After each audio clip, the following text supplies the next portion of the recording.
Hi, this is Richard Murphy on the 23rd November 2017.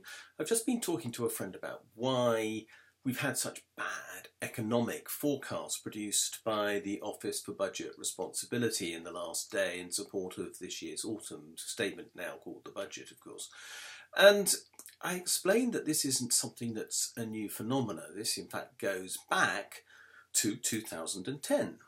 And what's really going on here is the outcome of austerity.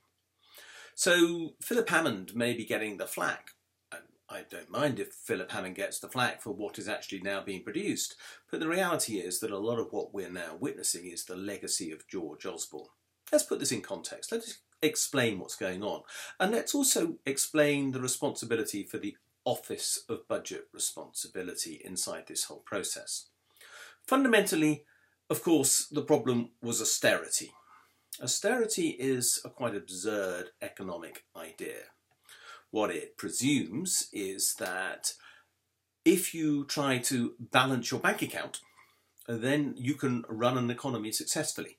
It's a bit like trying to run a company on the basis of never going overdrawn, actually never saving anything either, just trying to keep the books in balance, and the only balance you're worried about is literally the cash one.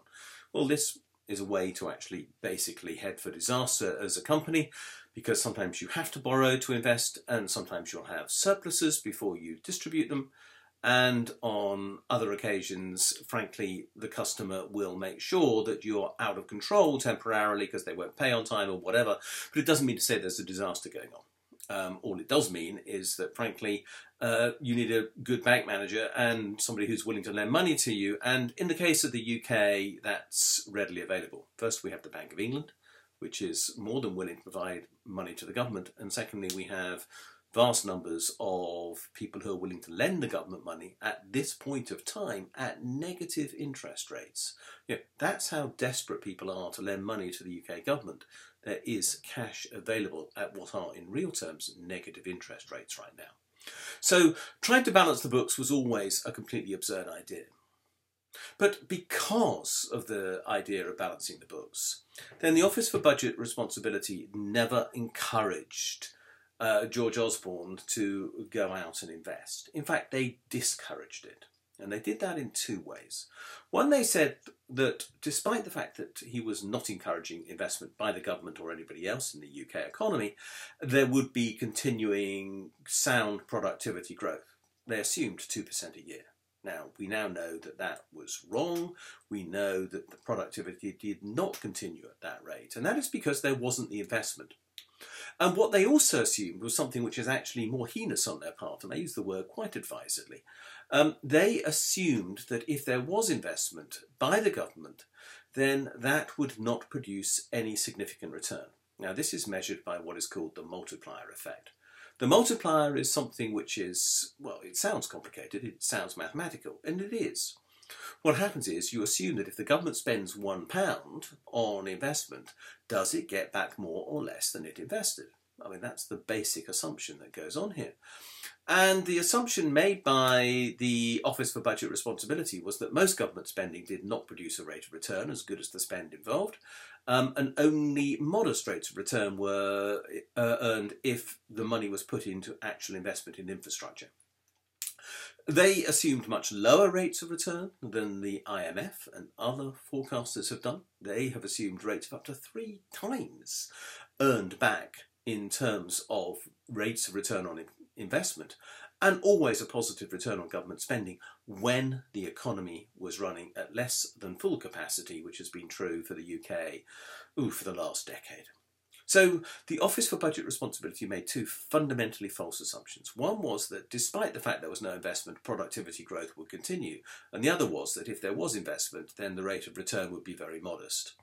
The consequence was that George Osborne was encouraged not to invest, and instead was allowed to get away with his forecast that if only he balanced the cash book, then the economy would be in literally balance and growing.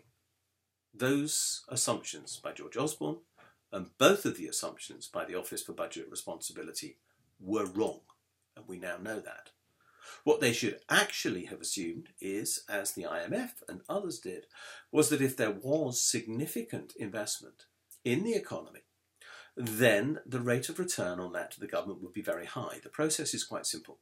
The investment would increase productivity by increasing the amount of capital available in proportion to labour.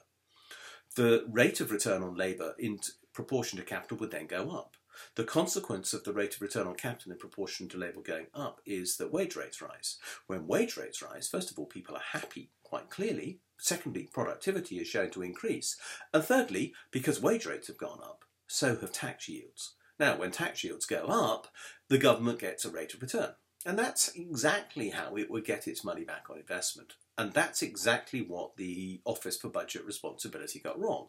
They assumed that this rate of return on spending when there was undercapacity in the economy would not arise, when in fact economists like me, like my colleagues in the Green New Deal group, like so many others on the left and Keynesian persuasion, all said that if we wanted to get out of the crisis in 2007-8, and the Green New Deal group wrote about this in July 2008, saying the way to get out of it was to spend, and to spend on investment in sustainable energy, in transport, in housing, in infrastructure, and so on. And if we'd done that then, in fact, we would have put people to work. We would never have had the crisis that we had with unemployment for a period of time. We would never have had the crisis of low pay that we've had ever since the global financial crisis of 2008. And because we wouldn't have had any of those crises, we'd have had people at work on higher incomes paying more tax.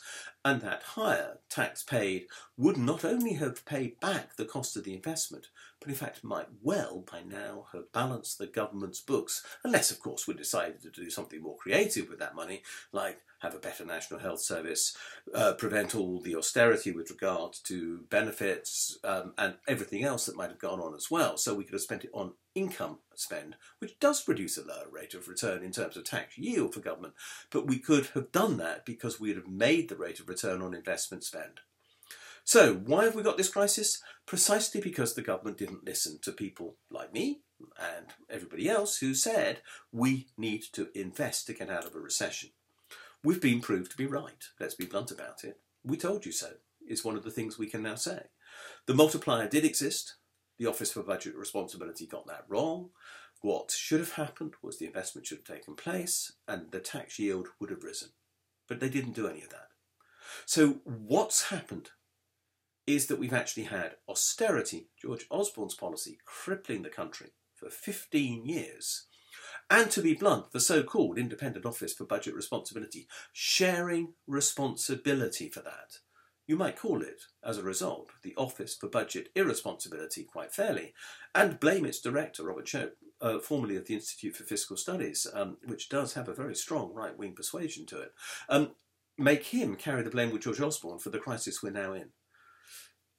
George Osborne has gone. Robert Choate hasn't.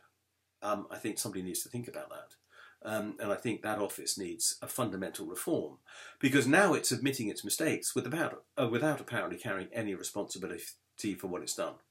That is the crisis we're now facing. As Larry Elliott has said in The Guardian, this is a bit like, well, this moment when Suez made Britain realise that it was no longer a foreign power. Now we realise we're not an economic power, but we've done it just before we face the crisis of Brexit, which is about to descend upon us and which is not allowed for in all the figures we've seen, which are going to give rise to this crisis over the next few years where income isn't going to rise anymore. We've got a double whammy then. A weak economy, wholly unnecessarily, all due to the failure of economic thinking by the Office for Budget Responsibility and George Osborne, and Philip Hammond's failure to correct for it, let's be honest. Coupled with Brexit, we're going to be facing a very uncomfortable few years to come. And I hate to say it, but some of us said so, and we could still put it right. There still is the opportunity to do a Green New Deal. We could still do the investment that's necessary now to correct this. But the government won't. They're committing us to this dismal prospect, which is wholly unnecessary, when we could have a bright green future instead. What a choice, what a disaster, and how unnecessary is that? Thanks for listening.